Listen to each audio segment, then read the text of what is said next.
Lately, feeling ko parang ang malas-malas ko. Kaya naman, nung nakita ko to, nabudol ako. Umorder ako ng bracelet, lucky charm, whatever, na 12 millimeters. Feng Shui or Feng Shui na ganito. Pishu ang tawag dito, guys. Ang sabi sa description, Vietnam Sand Gold daw ito. May strong wear resistance, high hardness, at komportableng suotin. Kung makikita niyo yung detalye niya, ito yung bibig. It sucks the money.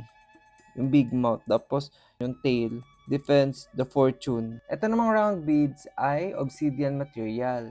Fine yung texture niya, tapos sobrang polish niya. Tingnan niyo, pulidong-pulidong. Tapos may 6 character na mantra. Yung purpose ng 6 character mantra ay to accept happiness and recruit wealth. Unisex din ito. So ano pang hinihintay nyo? Sabay-sabay tayong